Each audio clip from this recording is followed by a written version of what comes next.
oleh anak-anak Anda dalam permainan yang membuat suasana menjadi ribut dan Anda hilang konsentrasi?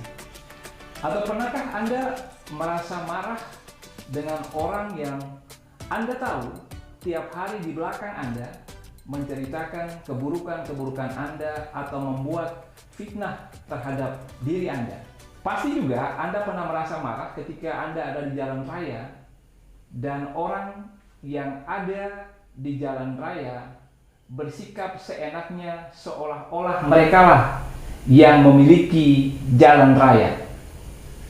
Ketika berbicara tentang hal-hal tadi, saya percaya Anda akan menambahkan hal-hal dalam kehidupan yang Anda temui dan Anda mengatakan, untuk hal-hal inilah saya merasa jengkel, untuk hal-hal ini saya merasa marah, untuk hal-hal ini saya merasa saya ingin meledak. Kita akan berbicara dalam edisi Wajah Allah pada saat ini membahas tema tentang bagaimana kita belajar untuk menjadi sabar. Kesabaran merupakan hal yang penting dalam kehidupan ini. Kesabaran akan membuat kita bisa untuk mengendalikan diri kita, menahan diri kita sehingga kita tidak masuk dalam sebuah keadaan yang sulit karena kita tidak bisa menjadi seseorang yang sabar. Berbicara tentang kesabaran, Alkitab mengatakan dalam Amsal pasal 14 ayat 29, orang yang sabar besar pengertiannya, tetapi siapa cepat marah membesarkan kebodohan. Ini mengatakan tentang pentingnya kesabaran dalam kehidupan kita.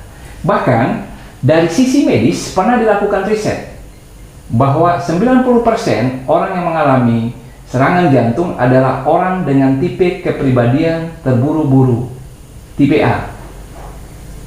Orang ini adalah orang yang tidak bisa sabar dalam menghadapi masalah-masalah kehidupan yang dia hadapi tiap-tiap saat.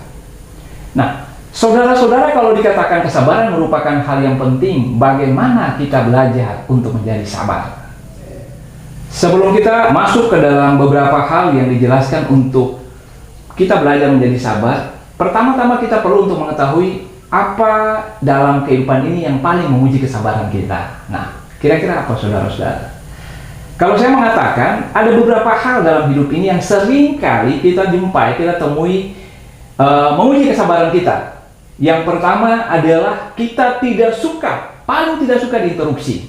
Bayangkanlah, sedang asik menonton bola tim favorit Anda, tiba-tiba diinterupsi dengan lampu mati. Wah. Atau diinterupsi dengan hal-hal tertentu di mana harus segera melakukan hal tertentu, misalnya tugas, pekerjaan, atau diminta tolong oleh orang tua atau istri, ataupun melakukan hal lain di tengah-tengah asik menonton bola tim kesayangan Anda yang main. Anda tentunya tidak suka diinterupsi ketika sedang serius bekerja, anak-anak Anda ribut bahkan berkelahi. Anda harus meninggalkan pekerjaan dan melerai anak-anak Anda. Pasti bisa saja anak-anak itu dimarahi atau dipukul.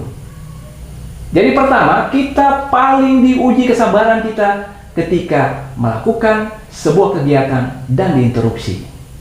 Yang kedua, kita paling kemudian tidak suka dan tidak sabar ketika kita mengalami ketidaknyamanan. Ketidaknyamanan seperti ini. Anda capek bekerja sampai dengan larut malam. Pulang ketika Anda sudah ngantuk, hampir tertidur, tiba-tiba lewatlah tetangga Anda yang knalpot kendaraannya minta ampun berisiknya. Saat itu kenyamanan Anda terganggu. Ataupun Anda hendak makan dengan santai. Tetapi ketika Anda hendak makan, lalu tiba-tiba telepon berdering dan mengatakan bahwa Anda harus segera buru-buru menghadap atasan Anda. Ketidaknyamanan adalah ujian atas kesabaran Anda. Yang berikut, ketika berbicara tentang ujian terhadap kesabaran kita, maka kita berbicara tentang kejengkelan. Jengkel. Contoh yang paling gampang kita bisa pelajari yaitu contoh daripada Musa. Gampang artinya bisa ditemui. Musa berulang kali dalam kehidupannya diuji kesabarannya oleh orang Israel. Orang Israel seperti Alkitab katakan tegar tengkuk keras kepala, suka mengeluh. Mengeluh kayak bagaimana? Bersungut-sungut gitu. Tidak mau bersyukur. Ada saja hal-hal yang disunguti mereka, ada saja hal-hal yang dikeluhkan mereka. Dan itu bertahun-tahun. Selama Musa menghadapi mereka, selama itu pula lah mereka bersungut kepada Musa. Sampai pada suatu saat, ketika mereka kehabisan air, mereka bersungut, marah-marah kepada Musa. Lalu Tuhan mengatakan, ada bukit batu itu. Berkatalah terhadap bukit batu itu, maka air akan keluar. Cuma karena Musa terlanjur jengkel terhadap sikap daripada orang Israel, dia tidak lagi mendengarkan perintah Tuhan untuk berbicara kepada batu itu, gunung batu itu. Tetapi dia memukulkan tongkatnya. Dia kehilangan kesabarannya. Dia jengkel, dia marah. Karena dia kehilangan kesabarannya, dia kehilangan kesempatan untuk masuk bersama dengan bangsa Israel ke tanah Kanaan. Yang terakhir, saudara-saudara, penyebab kita tidak sabar atau seringkali ujian bagi ketidaksabaran kita adalah berdiam diri. Nah, kita paling susah untuk berdiam diri. Kita paling susah untuk tenang. Kalau situasi sunyi sesaat, kita akan berusaha untuk berbicara. Ketika kita tidak melakukan apa-apa, kita berusaha untuk membuat diri kita sibuk. Susah untuk orang menjadi diam dan tenang. Ketika kita tidak ada hal-hal untuk dilakukan, maka disitulah ujian kesabaran kita untuk tetap diam, tetap tenang, dan tetap tidak melakukan apa-apa. Jadi 4 hal ini yang menjadi ujian bagi kesabaran kita. Kita mengenal hal-hal apa yang paling sering kali mengganggu dalam kehidupan kita. Hal-hal apa dari keempat hal tadi yang menjadi ujian kesabaran kita. Sebelum kita masuk pada bagaimana untuk mengatasi ketidaksabaran atau bagaimana membangun kualitas kesabaran dalam kehidupan kita. Sesudah kita mengenali hal-hal yang menguji kesabaran kita, mari kita melihat bagaimana caranya membangun kesabaran dalam kehidupan kita. Saudara-saudara, pertama-tama adalah empati. Nah, kita akan bertanya, empati seperti apa sih?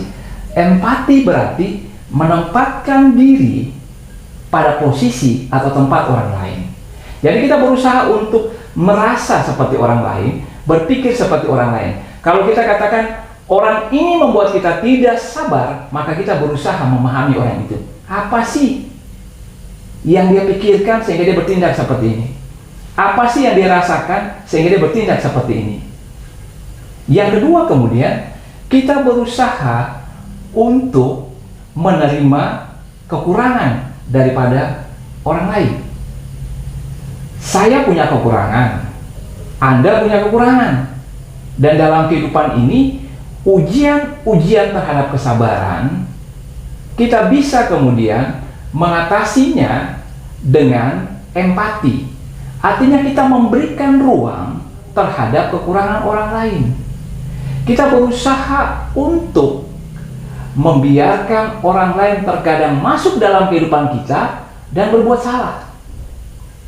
Ada orang yang saking perfeksionis atau saking sempurnanya, dia tidak memberikan ruang untuk orang lain berbuat salah dalam kehidupan. Bahkan dia berusaha untuk melakukan segala sesuatu karena dia mau bahwa segala sesuatu itu sempurna. Nah, empati berarti kita membuka ruang untuk orang lain melakukan kesalahan. Empati juga berarti kita mendengarkan orang lain. Mendengarkan berarti kita masuk ke dalam kehidupan orang itu tanpa menghakimi. Misalnya, suatu saat seseorang datang untuk bercerita kepada Anda tentang masalahnya. Yang Anda harus lakukan adalah mendengarkan dia. Mendengarkan dia, meskipun dia bersalah. Tetapi Anda mendengarkan dia tanpa menghakimi dia. Karena kebutuhannya pada saat itu adalah bukan untuk diluruskan, bukan untuk menasihati, tetapi kebutuhannya pada saat itu adalah didengarkan. Ketika dia didengarkan, dia merasa bahwa beban-beban hidupnya terangkat. Nah, mendengarkan orang lain akan membuat kita sabar. Karena ketika kita mendengarkan orang lain, memberikan kesempatan kepada kita untuk masuk ke dalam kehidupan orang itu, mengetahui persoalannya dari sudut pandang dia, dan menepikan sudut pandang kita yang seringkali ada dan seringkali untuk menghakimi. Bagaimana kita bisa melakukannya? Bagaimana kita bisa melakukannya? Bagaimana saya bisa melakukannya? Anda bisa melakukannya. Firman Tuhan dalam Roma 15 ayat 7. Firman Tuhan dalam Roma 15 ayat 7 mengatakan begini. Sebab itu terimalah satu akan yang lain, sama seperti Kristus juga telah menerima kita untuk kemuliaan Allah. Jadi ayat ini mengatakan terimalah satu dengan yang lain. Saya menerima Anda, Anda menerima saya. Sama seperti apa? Sama seperti Kristus telah menerima kita. Jadi kita berempati kepada orang lain. Kita bisa menerima orang lain karena pertama-tama kita telah diterima tanpa syarat oleh Allah. Anda dan saya diterima tanpa syarat oleh Allah. Itulah yang mendorong kita mampu untuk berempati kepada orang lain. Saudara-saudara, berbicara tentang berempati kepada orang lain adalah juga berbicara tentang memakai sudut pandang yang berbeda. Kita seringkali tidak sabar dalam menjalani kehidupan ini karena kita hanya memakai satu sudut pandang. Sudut pandang apa? Sudut pandang diri sendiri. Saya menilai Anda berdasarkan sudut pandang saya. Anda menilai orang lain berdasarkan sudut pandang Anda. Dan ketika Anda menilai orang lain hanya berdasarkan sudut pandang Anda saja, maka Anda tidak akan sabar. Sebab itu empati juga berarti melihat dari sudut pandang yang lain. Melihat orang lain, melihat situasi, melihat masalah dari sudut pandang yang berbeda. Kalau kita melihat dari sudut pandang kita, maka sudut pandang kita terbatas. Tetapi ketika kita memandang dari sudut pandang yang lain, sudut pandang orang lain, maka kita bisa untuk bersabar terhadap orang itu. Empati dibutuhkan kita untuk menjadi orang yang sabar. Empati, kesabaran adalah kunci kesuksesan.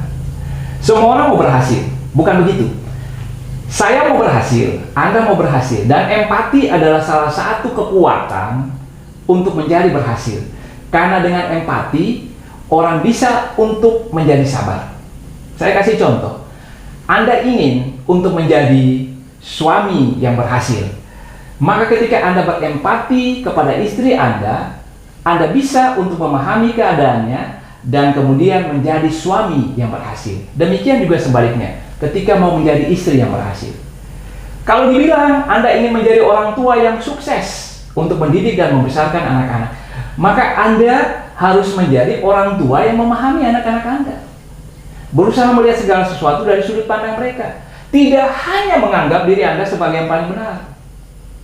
Bahkan ketika Anda melakukan kesalahan pun, Anda harus berani mengatakan kepada anak-anak Anda, saya minta maaf, Papa minta maaf, Mama minta maaf. Kunci daripada keberhasilan dan kesuksesan adalah menempatkan diri pada posisi orang lain. Memahami anak-anak Anda membuat anak-anak Anda nyaman dengan Anda karena Anda bisa sabar terhadap anak-anak Anda. Sebagai pemimpin, bukankah Anda berhadapan dengan banyak orang yang mesti dipimpin dengan berbagai macam karakter dan kepribadian? Bagaimana menjadi sabar?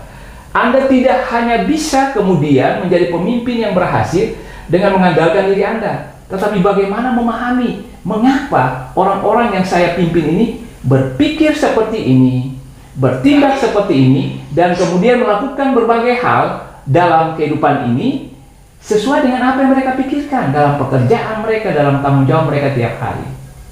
Ketika Anda masuk ke dalam pemikiran orang-orang yang dipimpin, Anda bisa untuk kemudian bersabar kepada mereka, dan kesabaran itu akan mendorong mereka untuk memberikan yang terbaik dalam pekerjaan. Sebagai pemimpin, Anda akan menerima buahnya. Saudara-saudara, hal yang berikut untuk membangun kesabaran dalam diri Anda, maka Anda harus melihat bahwa Allah adalah pribadi yang memegang peran penting untuk Anda bisa menjadi orang yang sabar. Jadi kali ini kita akan diajak untuk melihat dari sudut pandang Allah, apa yang Allah telah kerjakan dalam kehidupan Anda dan saya. Yang pertama-tama, Allah memberikan kedamaiannya bagi kita. Jadi kesabaran adalah buah daripada kedamaian yang ada dalam diri kita. Nah, Kedamaian yang ada dalam diri kita adalah pemberian daripada Allah, karunia daripada Allah, diberikan kepada kita. Tuhan Yesus pernah mengatakan bahwa damai sejahtera kutinggalkan kepadamu, itu berarti Tuhan memberikan kedamaiannya kepada kita. Ketika kedamaiannya menjadi milik kita, maka kita bisa untuk menjadi orang-orang yang sabar. Seringkali kita menjadi tidak sabar ketika kita sendiri tidak memiliki kedamaian dalam diri kita. Nah, contohnya, ketika suatu saat Anda bekerja di kantor, Anda dimarahi oleh atasan Anda, atau sebagai atasan, Anda memiliki schedule yang kemudian berantakan karena karyawan atau anak buah Anda tidak bisa mengerjakannya dengan baik. Apa yang terjadi ketika Anda tidak kembali menyadari bahwa damai sejahtera itu merupakan pemberian Tuhan dan berusaha untuk masuk mengambil kembali damai sejahtera itu karena Tuhan telah memberikannya. Yang terjadi kemudian ketika Anda tidak melakukannya, Anda pulang ke rumah. Kesalahan sedikit saja yang dibuat oleh pasangan Anda ataupun anak Anda akan membuat Anda meledak. Nah, oleh sebab itu, kedamaian merupakan dasar daripada seseorang memiliki kesabaran dalam hidup ini. Ketika orang tidak memiliki kedamaian, maka dia tidak akan bisa menjadi sabar terhadap orang lain, terhadap situasi, kondisi. Seperti situasi-situasi yang sulit.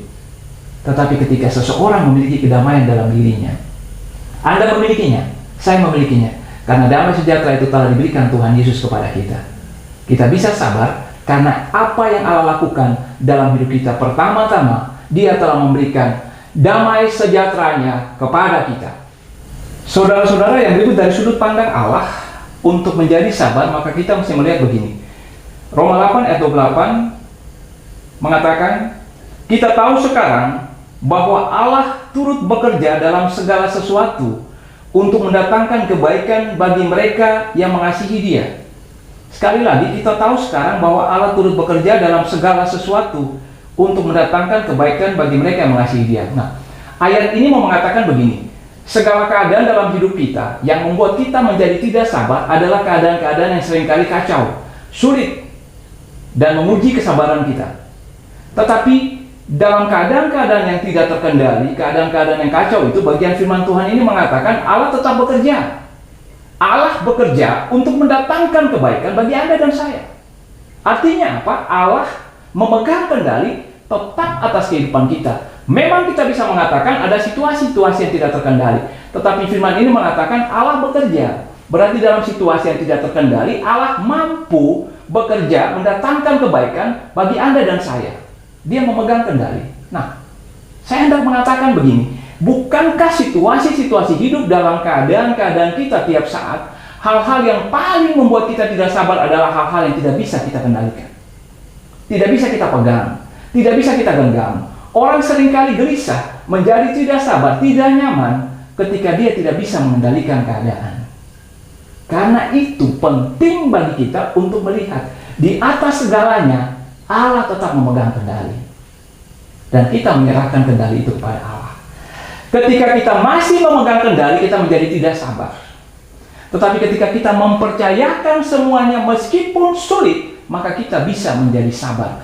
Kesabaran itu justrulah yang menjadi kekuatan bagi kita untuk melangkah tahap demi tahap menuju pada situasi yang Anda harapkan, di mana di dalamnya Allah bekerja mendatangkan kebaikan bagi kita. Saudara-saudara, Anda juga bisa sabar terhadap keadaan yang sulit, karena dari sudut pandang Allah, Anda bisa melihat begini, keadaan-keadaan yang sulit bisa Allah pakai untuk mendatangkan kebaikan bagi kita. Kebaikan seperti apa? Orang yang sulit membuat Anda menjadi sabar. Keadaan yang tidak mudah membuat Anda menjadi tekun. Apalagi, Anda bisa katakan yang berikut, hal apa yang menambah kebaikan dalam diri Anda, yang membentuk karakter-karakter baik dalam kehidupan kita.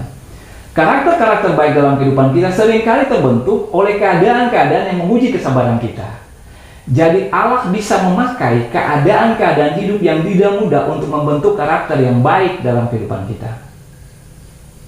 Saudara-saudara, kita juga harus melihat dari sudut pandang Allah bahwa ketika kita melihat dari sudut pandang Allah, kita akan melihat bahwa Allah sempurna pencipta. Kita yang diciptakan, Anda dan saya, adalah orang-orang yang diciptakan. kita tidak sempurna. Ketika kita tidak sempurna, maka kita menyadari sungguh hanya Allah yang sempurna. Allah yang sempurna itulah yang memberikan kepada kita kemampuan untuk menjadi pribadi-pribadi yang saling menerima satu dengan yang lain, meskipun dalam ketidaksempurnaan. Jadi dari sudut pandang Allah, kita juga melihat bahwa untuk menjadi sabar, karena kesabaran adalah buah roh, kita harus bergantung kepada Allah. Kita harus bergantung padanya. Kebaikan-kebaikan sudut pandang daripada Allah telah saya tunjukkan tentang bagaimana untuk menjadi sabar. Muaranya menuju pada kesabaran juga adalah bagaimana kita menjadi pribadi-pribadi yang bergantung kepada Allah. Untuk membangun kualitas kesabaran dalam kehidupan kita, kita juga mesti memiliki selera humor yang baik. Mesti bisa tertawa. Orang yang terlalu serius dalam kehidupannya, dia akan susah untuk menjadi sabar, karena dia susah juga untuk tertawa untuk hal-hal yang lucu yang terjadi sekelilingnya. Untuk memiliki selera humor yang baik, maka kita harus bisa untuk tertawa dalam keadaan hidup yang sulit, situasi yang tidak mudah, bahkan menertawakan diri kita ketika kita melakukan kesalahan-kesalahan. Orang yang mampu untuk menertawakan dirinya sendiri dan mencari hal-hal yang lucu di tengah-tengah keadaan yang sulit adalah orang yang mampu untuk bersabar dalam tekanan-tekanan. Nah, Abraham Lincoln, Presiden Amerika yang memimpin Amerika pada saat Perang Saudara, di mana pada saat itu tekanan terhadap kepemimpinannya begitu kuat, pro perbudakan, dan kemudian orang-orang yang ingin supaya perbudakan dihapuskan, menimbulkan Perang Saudara. Dia mengatakan begini, seandainya saja saya tidak suka tertawa, maka saya tidak akan dapat menanggung beban itu. Artinya, ketika kita ada dalam keadaan yang tidak mudah, kita tetap harus bisa mencari cara untuk tertawa. Kalau dikatakan pada saat ini banyak orang mengalami tekanan-tekanan oleh karena pandemi yang semakin meluas. Seringkali kehidupan menjadi tegang. Carilah suasana atau momentum di mana kita bisa tetap tertawa. Kita bisa tetap merasakan bahwa ada hal-hal yang bisa kita tertawakan dalam kehidupan ini. Ini merupakan hal yang penting. Amsal mengatakan begini, ayat ini mungkin menjadi ayat yang sudah diketahui atau sudah pernah didengar oleh setiap orang. Amsal 17 ayat 22 bilang gini, hati yang gembira adalah obat yang manjur. Jadi hati yang gembira adalah obat yang manjur. Tertawa ternyata merupakan hal yang penting untuk tubuh kita, memberikan kepada kita hormon-hormon yang baik dan menunjang kesehatan bagi tubuh kita. Nah, saudara-saudara, ketika kita mengatakan bahwa kita harus memiliki kesabaran, tertawa adalah hal yang paling penting supaya kita bisa untuk menjadi seseorang yang sabar. Tertawa itu menular. Menular, artinya dia menyebar. Nah, mudah-mudahan saya tertawa ketika Anda memiliki beban hidup yang berat, yang tengah dihadapi, tawa saya menular, menyebar, memberikan kepada Anda sebuah kesabaran untuk menghadapi keadaan itu. Nah, bayangkanlah begini, Anda dalam situasi yang tegang, semua orang tegang, keadaan tegang, lalu kemudian Anda bisa tertawa. Orang akan bertanya, mengapa Anda tertawa? Ketika Anda mengatakan, saya tertawa karena itu, meskipun terkadang alasannya mungkin tidak masuk akal, tetapi raut muka Anda yang tertawa akan memancing orang lain untuk tertawa dan mencairkan ketegangan itu. Tertawa menular. Ketika ketegangan menurun, Anda menjadi sabar, orang lain pun menjadi sabar. Karena itu kesabaran dibangun juga dari bagaimana Anda memiliki selera humor yang tinggi dalam kehidupan ini. Saudara-saudara, kita telah membahas tentang hal-hal dalam kehidupan ini yang penting untuk kita lihat, kita bentuk dalam kehidupan kita guna menjadi pribadi yang sabar. Kita telah melihat hal-hal apa yang menjadi ujian kesabaran kita. Saya percaya bahwa Anda telah diberkati ketika Anda bersama-sama dengan kami, penyiar listrik, dalam acara Wajah Allah. Sampai jumpa kembali dalam acara Wajah Allah di minggu depan. Kamu dapat, kamu bisa. Tuhan memberkati. Shalom.